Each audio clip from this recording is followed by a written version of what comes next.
Now, ladies and gentlemen, market insanity for CSGO skins alongside any tradable item for the game. And well, if you're unsure what I'm going to be talking about for today's CSGO commentary, is pretty much how Buff.163, the biggest Chinese marketplace for CSGO, TF2, Dota 2, and of course TF2 skins, is becoming scarily similar price-wise, number-wise, to North American and European marketplaces. Now, it's not exact, but it's not exactly how it used to be, not even 6 months ago. And I think it's only going to continue to get worse. I have my reasons for it, and that's what I want to discuss in today's video. Pretty much how prices are going up on there and not down how they used to. Now, today's video sponsor is, of course, Skins Monkey. Skins Monkey is currently the easiest and also fastest way you can buy, but most importantly, trade your CSGO skins. All you have to do is make sure you have your trade link, and on your first trade, if you have a leftover balance, it goes towards your current balance that can be used the next time you end up trading skins. It has 3 ways you can inspect, but most importantly, has a very in-depth inspect feature that you can see corners on a Karambit, for an example, that you can't really see otherwise unless you have the item in-game. If you end up topping up your balance, make sure to use promo code MANDO to get up to a 35% deposit bonus and a free $5 on the first trade. So the past few weeks, you may have seen some videos from people like TDM Jesus, alongside some other content creators,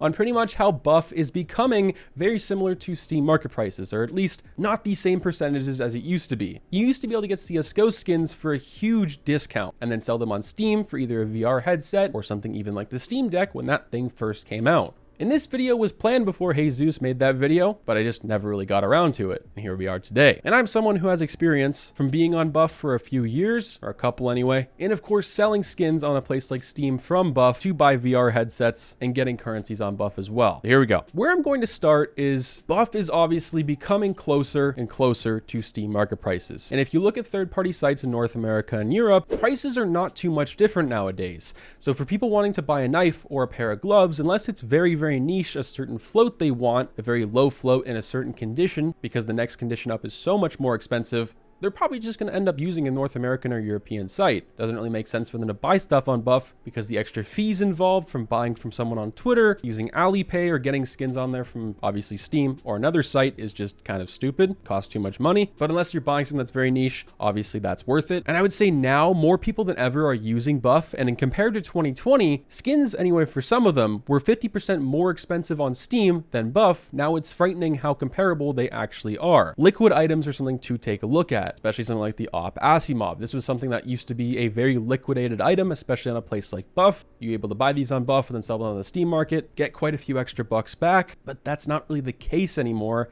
and I'm not 100% sure why. Well, I kind of am. I think where this originally started was kind of from people like me. 2 years ago, I would, example, buy skins on Buff with Dota 2 Arcanas or TF2 keys, and then sell the skins I would buy off of Buff or whatever I got on Buff on Steam to buy VR headsets or whatever, the Valve Index for an example, to sell on eBay, give to some friends, or keep one for myself for an example, or buy games for a fat profit. For an example, Jedi Fallen Order, when this came out, I was able to get this for a pretty nice discount, almost like 30-40% off, just from selling skins on Steam. You could even do this on a place like BitSkins, for an example, or another North American site, but now everything's kind of been milked. Nowadays, you're pretty much not very lucky at all to get any sort of discount. You're lucky enough to get maybe 10%, if that, maybe 5%. And once again, if you're spending that money to get funds on there, well, it's not really worth it for you in the end, most likely. I can really much relate this to all the drama that's been happening with Zipple and of course Skinbid, and how they raised their selling fees to 8%.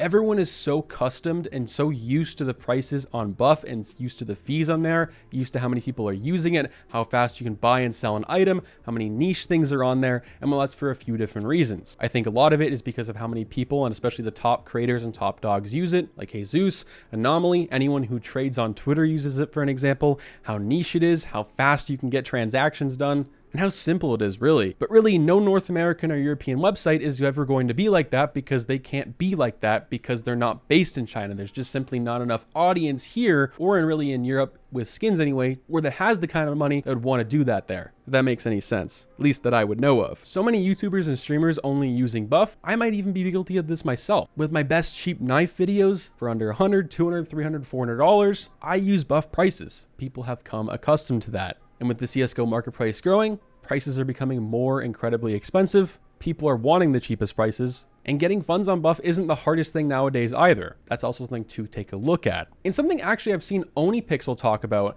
is sticker crafts specifically, and how these are becoming heavily overpriced. This is also something I'd like to talk about. I'm seeing people, not even for one crafts, list them on a place like Buff, even if they're a very cheap sticker, for extremely over expensive and just stupid overpriced prices. It doesn't make any sense. Like, I was looking up Copenhagen Flames crafts the other day because I love them, love the logo anyway. Pretty much been looking at them since they came out. And when they came out versus now, I've seen something different, where when they came out, people were pricing them normally. You'd pay a certain sticker percentage for all of them applied, for an example, for 4 times on just a normal weapon, especially if it wasn't a 1-for-1. And nowadays, even if it wasn't a 1-for-1, people are charging absurd amounts. And I'm sure maybe it's a joke, but it's not just for that either. It's for other crafts as well, and I'm not sure why. That's also another thing as well. Let me know what you guys think. Do you guys think this is going to continue to get worse? Do you guys think the reason this has gotten worse is because of the population inside of CS is getting accustomed to Buff prices? And of course, the Steam Deck VR headset type of thing? Or what do you think it is? Buff has done something to combat this a decent amount this past year. From what I know, if you have a new account, it's very difficult to make a Buff account. If not, it's actually impossible. Because I've gotten a few comments on that. How do I make an account and whatnot? So I guess that's good, but it's also kind of bad. Some parts of me wishes there was just one big marketplace for everybody,